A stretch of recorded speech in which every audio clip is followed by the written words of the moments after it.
Imagine you're tucked in bed, safe in your quiet neighborhood. The clock strikes midnight, and a faint knock echoes through your house. You're not expecting anyone. The knocking gets louder, more frantic. Then you hear a voice you know intimately, crying out your name. It sounds exactly like your mother, your brother, maybe even a loved one who passed away years ago. They're begging you, screaming for you to let them in, saying they're in trouble. Every instinct tells you to run to the door to help them. But you can't, because everyone in the neighborhood knows the one simple rule. No matter who you think you hear, no matter how much they plead, you do not open the door after midnight. If you do, something else gets in.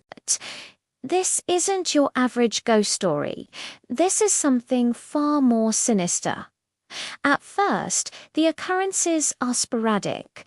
A mother is woken at 3:11 a.m. by the sound of her son, who went missing a year ago, crying on the doorstep.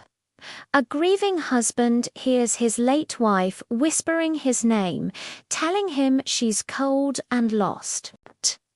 The fear is paralyzing. These entities, whatever they are, aren't just making noise. They're learning. They perfectly mimic the voices of your loved ones, capturing every nuance, every crack of desperation in their pleas. They know exactly which strings to pull to break your heart and your resolve. The truly terrifying part, they adapt. Each night the knocking changes. It gets softer, more intimate. It's no longer a frantic banging, but a gentle personal tap, as if from a confidant. The whispers become more seductive, more personal, calling out secrets only you and your loved one would know. They're getting closer. Security camera footage from the neighborhood tells a chilling tale. You see a man, his face etched with worry, finally giving in and opening his door. The camera shows an empty porch. Nothing. He looks confused, relieved even. But as the door swings shut behind him, an unseen force yanks him backward into the darkness of his own home. You see people opening their doors to empty hallways, only to be dragged away from the camera's view, their screams abruptly cut short. Soon, the voices aren't just outside anymore.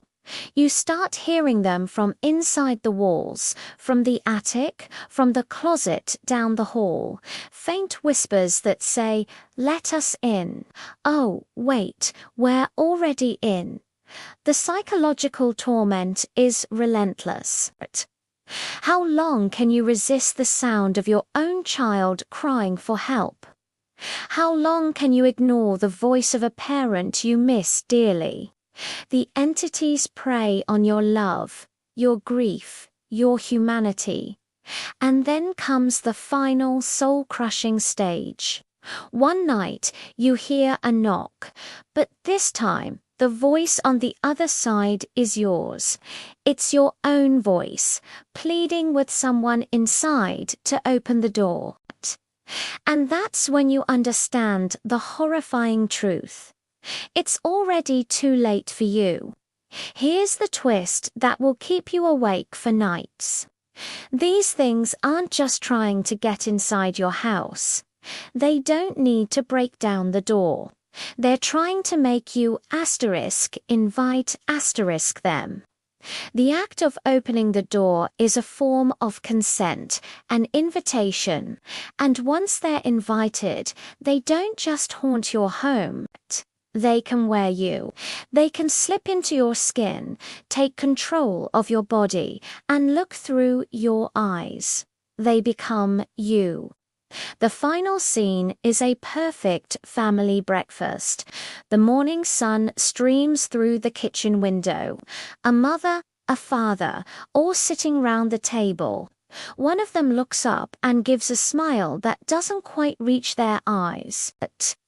And then, from upstairs, a soft, familiar knock begins. The horror isn't outside anymore.